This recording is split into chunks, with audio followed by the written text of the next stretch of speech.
The last radio transmission from the Soviet unit was only 7 seconds long, but whatever was breathing into the microphone was not human, and it was standing close enough that the soldiers could hear it smiling. In the winter of 1986, deep inside a restricted region of Siberia, where even maps seemed afraid to linger, a Soviet reconnaissance platoon was dispatched to investigate the sudden silence of Research Outpost K-417, a biological monitoring station officially listed as abandoned, yet still drawing power from underground generators. Captain Alexei Morozov led the unit, a veteran of Afghanistan who trusted terrain and instincts more than orders. And from the moment they crossed the final checkpoint, something felt wrong. The forest was unnaturally quiet, not the peaceful silence of snow, but the heavy absence of life, as if birds, animals, even the wind had learned to stay away. Their Geiger counters flickered despite no known radiation sources. Compasses spun uselessly, and the cold pressed in with a strange intelligence, creeping through sealed gear and fogging thoughts. When the outpost finally emerged from the white haze, its steel doors were bent outward, not blown, but peeled open like metal softened by hands too strong to be human. Inside, there were no bodies, no blood, no signs of struggle, only deep gouges in the concrete walls and frozen footprints that began as human boots and ended as something elongated, clawed, and uneven. A tape recorder sat on a desk, still running, looping the final log of the scientist whispering about a presence discovered beneath the permafrost, something ancient that did not sleep but waited, something that learned patterns, voices, and fear.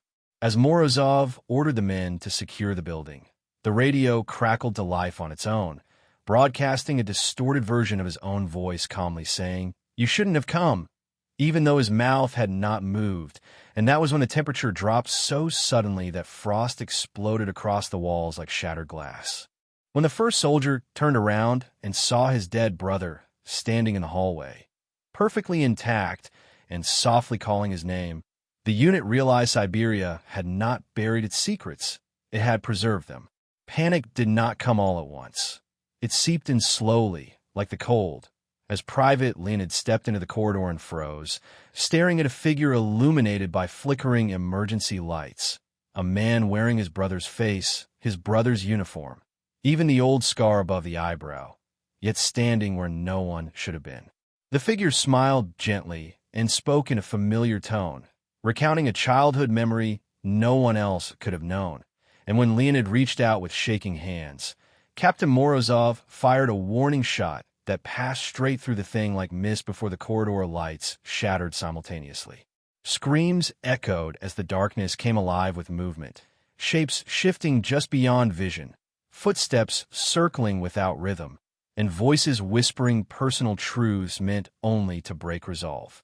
Night vision goggles showed heat signatures that flickered between human and something else entirely, skeletal outlines stretching and collapsing as if the entity could not decide what form to wear. One by one, soldiers reported seeing loved ones, lost comrades, even versions of themselves standing in the corners, silently watching. The radio erupted again, broadcasting multiple voices layered together, all pleading, all familiar, all begging the unit to lower their weapons. Morozov tried to regroup his men, but fear is contagious, and when one soldier fired blindly into the dark, the screams that followed were not human, not animal, but something in between, furious and wounded. Blood appeared on the walls without bodies, writing symbols no language could claim, while the floor vibrated with a deep, slow pulse, like a heartbeat waking from a long sleep. The outpost doors slammed shut by themselves, sealing the platoon inside, and somewhere beneath their boots, far below the frozen ground, something massive shifted and exhaled, pleased that it was no longer alone. The Soviet archives state that hallucinations caused the massacre, but hallucinations do not drag armored men screaming into ventilation shafts too small for any human body. As the hours passed, the entity grew bolder, mimicking commands in Morozov's voice, causing confusion and fatal hesitation, while shadows peeled themselves off walls and reattached in the wrong places. Corporal Yashin was taken first, pulled upward into a ceiling vent that should not have supported his weight, his final words echoing through the ducts as his voice slowly changed mid-scream into something wet and distorted. Attempts to fight back failed. Bullets slowed nothing. Grenades collapsed corridors that reformed moments later, and fire only seemed to anger the presence, causing the temperature to plunge even further until exposed skin cracked and bled instantly. Morozov discovered a hidden sublevel beneath the outpost, a cavern carved long before Soviet engineers arrived, its walls etched with symbols matching those now bleeding from the concrete above.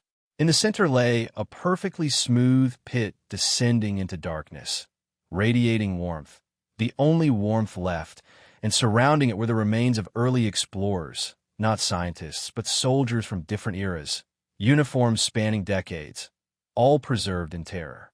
A final journal revealed the truth. The entity was not summoned, not created, but uncovered, a non-human intelligence trapped beneath the ice since before recorded history, capable of survival through mimicry, feeding not on flesh, but on psychological collapse, learning humanity one voice at a time. As Morozov realized the outpost had been built to study it, not contain it, the entity spoke from every direction at once, thanking them for bringing it new sounds, new memories, and new ways to walk above the ice. The rescue team found no bodies, but they did find fresh footprints leading away from the outpost, marching south in perfect military formation. At dawn, helicopters arrived to silence and emptiness, the outpost standing intact, clean, almost untouched, as if the night's horror had never occurred. Official reports claimed the platoon deserted during a blizzard, yet there were no tracks except one clear path leading into the forest, dozens of identical boot prints that never staggered, never broke formation, and never returned. The final radio transmission recovered weeks later contained Morozov's voice calmly reciting unit status, then stopping mid-sentence as another voice, deeper and older, finished his words for him. Satellite images from the following months showed unexplained heat signatures moving beneath the ice, slowly migrating, adapting, and classified memos warned of increased reports of soldiers hearing familiar voices during Arctic patrols. The outpost was sealed, the region erased from maps, and the incident buried under layers of denial. But the thing they found was never destroyed, only released, carrying with it fragments of human identity stitched together like a uniform that almost fits. Even now, Russian pilots report radio chatter in perfect military code from areas with no bases, no units, no people, and sometimes, late at night, the transmission includes breathing, patient and close, as if something non-human is still practicing how to sound exactly like us. Years after the incident, a Soviet officer reviewing classified tapes realized the voices on the recordings were still changing, even though no one had touched them in decades. In the early 1990s, as the Soviet Union collapsed and archives were hastily reviewed, a forgotten box labeled K-417 surfaced in a Moscow military bunker, containing reels of audio, thermal images, and handwritten transcripts never meant to be read again. Colonel Viktor Sokolov, tasked with auditing Cold War anomalies, noticed something impossible while listening to the recovered radio logs. The voices were not static recordings, they were evolving. Words spoken by dead soldiers were clearer than before, pronunciations improving, pauses becoming more natural, as if whatever had been captured was still learning long after the men were gone. One tape began with heavy breathing, then a child's lullaby in perfect Russian, followed by Morozov's voice calmly explaining battlefield tactics that were not taught until years after his disappearance. Analysts dismissed it as corruption, but when Sokolov cross-referenced the audio with recent Arctic Patrol reports, patterns emerged. Soldiers stationed thousands of kilometers apart described hearing identical whispers through their headsets, calling them by name, using personal details pulled from sealed personnel files. Night guards reported seeing figures standing just beyond floodlights, wearing outdated uniforms but moving with modern precision, always disappearing before visual confirmation. Most disturbing were reports from submarines beneath polar ice, where sonar detected slow, deliberate movement below the seafloor. Something vast relocating through tunnels melted not by heat, but by friction, as if the ice itself was being gently pushed aside. Sokolov concluded what others feared to write. The entity was no longer confined to Siberia. It had learned how humans organized, how they communicated, how they trusted authority, and it was using those systems to quietly spread, one familiar voice at a time.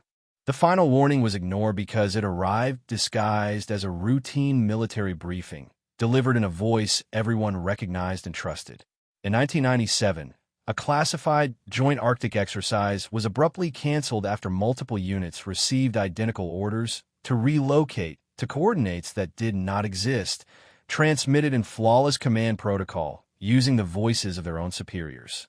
When command denied issuing the orders, panic spread through intelligence circles, but by then it was too late to trace the source. The signal had originated from beneath the ice, moving as it broadcast, hopping frequencies within human patience, adapting faster than any known system. Declassified notes reveal a chilling realization. The entity no longer needed isolation or darkness. It thrived on structure, hierarchy, and belief. It could wear authority like a uniform, mimic discipline, and march undetected among humans by sounding exactly like one of them. The last document in the K-417 file ends mid-sentence, written by Sokolov himself, stating that containment was never possible because the mistake was assuming it was a creature at all.